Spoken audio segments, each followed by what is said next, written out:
कि भारत के सीने पे मूंग दली जाती है, भारत को ये जो वो कहता है कि मेरा अंदरूनी मामला है और भारत ये कहता है कि हमारा टूटंग है, तो वो कम से कम उनको एक तकलीफ पहुंचती है कि दुनिया उसको भारत का हिस्सा नहीं समझती, ये एक मुतनाज़ा इलाका समझा जाता है और तभी उसके लिए सालिसी की बात होती है। तो उस हद तक तो वो ठीक है, लेकिन जो ये इसका आप कह लीजिए कि इंटरनेशनलाइज होने का, या आप कह रहे हैं कि कोई इफेक्ट नहीं है भारत पे आया हमारी कोशिश का, या इंटरनेशनल ऑर्गेनाइजेशन जो बात कर रही है ह्यूमन राइट्स की उसका कोई इफेक्ट नहीं आया, ये बिल्कुल ठीक है, नहीं आया। लेकिन हमें भी समझना चाहिए कि पावर सेंटर्स हैं कौन से। ह्यूमन राइट ऑर्गेनाइजेशन जो है वो अपने तौर पे बहुत कुछ कहती रहती हैं, लेकिन पावर सेंटर है P5, United nation security council के जो 5 परमानेंट रुकन है, दर हकीकत दुनिया को रस्ते पे लगाने या रस्ते से रोकने का काम वो करते हैं। क्या हमने उनको टारगेट किया, हमने फोकस किया उनके ऊपर कि जो भारत उनको नैरेटिव सुनाता है हम जाके अपना नैरेटिव सुनाएं और भारत के नैरेटिव को निगेट करें? हमने मैक्सिमम जो देखा है वो ये है कि चाइना का दौरा कर लेते हैं हमारे कोई लीडर्स, तो हमने तो बाकी मुल्कों को कांटेक्ट नहीं किया, उस तरह उनको एंगेज नहीं किया। तो वो कह सकते हैं कल को कि जनाब हमें तो आपके मौकफ का नहीं पता था, भारत ने जो मौका बताया हमने उसको तस्लीम कर लिया। तो मेरा ख्याल है कि ये बड़ी जरूरत है। तो फिर जनरल साहब, फिर ये जो इमरान खान साहब क्लेम करते हैं कि पहले वकालत हुई थी, बल्कि दुनिया भी कहती है, बहुत से लोग ये बात मानते हैं कि पहले वकालत होती थी पाकिस्तान की जानिब से, अब एक सफीर मिल गया इमरान खान की सूरत में। यानी फिर आप ये समझते हैं कि बात या कॉन्सेप्ट गलत है कि इमरान खान सब सफीर नहीं है, क्योंकि हमने उस सत्ता पे कोशिश नहीं की, फिर सफीर कैसे हो सकते हैं कश्मीर के मामले में?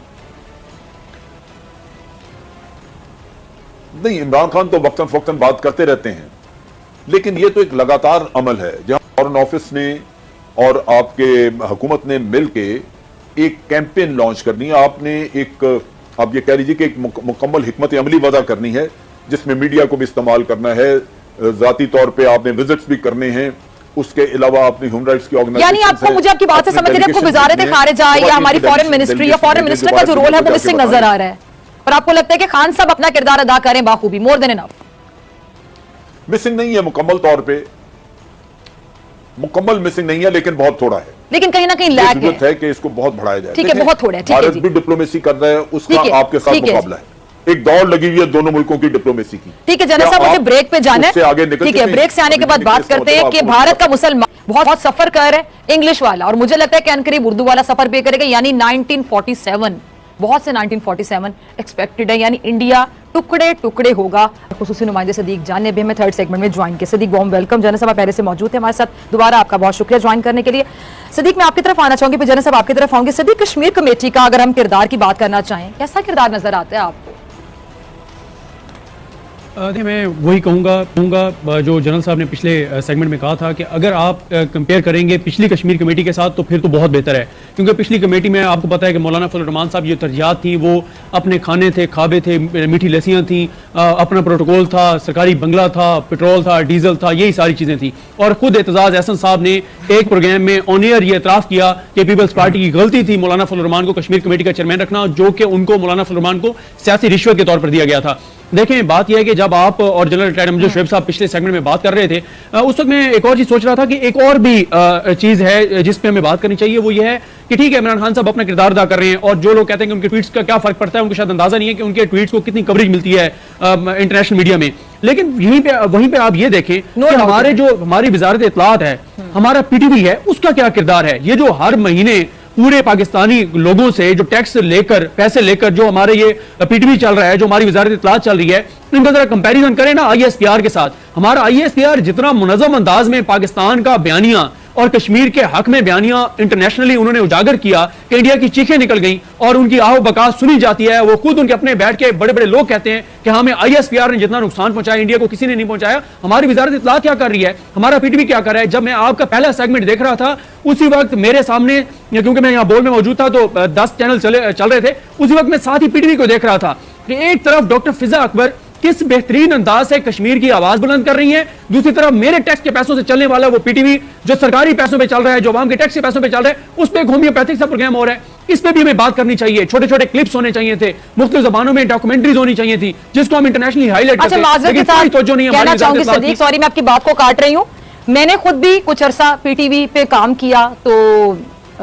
मैंने 9 बजे का जो मेन खबरनामा होता है मैं पढ़ती थी, प्रोग्राम भी करती थी, तो वो 9 बजे के खबरनामे में खबर जरूर होती थी रोजाना कश्मीर के हवाले से, 3 से 4 मिनट की खबर होती थी और पता नहीं फिर वो कॉपी पेस्ट होती थी, क्या होता था मुझे नहीं पता। जी जन्नत साहब आप क्या कहेंगे? वाकई बहुत एक मेन बात की कि पीटीवी का क्या किरदार है जन्नत साहब?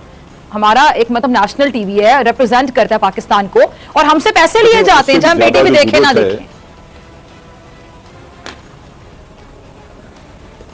देखिए पीटीवी तो डीजनरेट हुआ, हालांकि वो हमारे तमाम चैनल्स जो हैं उन्होंने इनफैक्ट सीखा उससे, और पाकिस्तान का एक बेहतरीन चैनल होता था, लेकिन अनफॉर्चुनेटली वो पोलिटिसाइज हुआ और वक्त के साथ साथ वहाँ पे सिफारशी लोग आते गए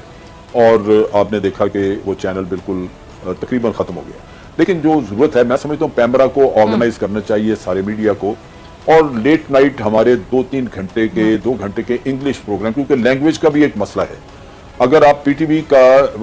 वर्ल्ड का प्रोग्राम देखें जो इंग्लिश में होता है, तो वो कोई कुछ मुल्कों में देखा जाता है, लेकिन वो भी चूंकि इतना डायनामिक प्रोग्राम नहीं है जितना कि हम उर्दू में अपने बाकी चैनल से करते हैं। अगर बाकी चैनल्स को भी पैमरा ये जिम्मेदारी दे दे और ये बाइंडिंग हो तमाम चैनल्स के लिए कि आप लेट नाइट 1-2 घंटे का प्रोग्राम करेंगे, स्ट्रगल टाइमिंग्स पे कर लें, जबकि रिपीट चल रहे होते हैं प्रोग्राम, दिन को रिकॉर्ड कर लें, शाम को रात को चला दें, तो वो लाजमी बात है कि उसका इम्पैक्ट देता रहेगा, क्योंकि लैंग्वेज वो चाहिए जो इंटरनेशनली समझी जा सक रही हो। आप उर्दू में जितने जी चाहे प्रोग्राम करते रहें, उनकी जो रिसेप्शन है वो बेसिकली पाकिस्तान में और थोड़ी बहुत इंडिया के अपने चैनल मोस्टली इंग्लिश में काम करते हैं। तो ये भी एक जरूरत है जो पैमरा को सोचना चाहिए, इस पर देखना चाहिए। एक नेशनल कॉज है, क्या सारे चैनल जो यहाँ पे हैं वो सिर्फ अपने ही मामला आगे बढ़ाने के लिए हैं या कुछ कौमी जिम्मेदारियां भी उन पे हैं? तो मेरा ख्याल है ये एक मीडिया के नुक्ता निगाह से ये चीज भी सोची जानी चाहिए। बाकी जैसे सदीक जान बात कर रहे थे कि इमरान खान के ट्वीट्स को देखा जाता है, बिल्कुल उनकी फॉलोइंग बड़ी है और एक वजीर आजम है, उसकी ट्वीट्स को बहुत अहमियत दी जाती है और उन्होंने पहले यूज भी किया है। जब आपको याद होगा कि ट्रंप वगैरह को बड़े उन्होंने कड़े जवाब दिए तो वो ट्वीट के जरिए ही दिया गया था, वो इफेक्टिव मीन्स उन्होंने यूज किया है उसको। लेकिन चीज ये है कि पब्लिक ओपिनियन बिल्ड करना, इसके लिए मास मीडिया की जरूरत होती है। आपने अगर इंटरनेशनली मीडिया को इस्तेमाल करना, इंटरनेशनल ओपिनियन बिल्डअप करना है, तो उसके लिए रीच आउट करना बड़ा जरूरी है, और वो सिर्फ हम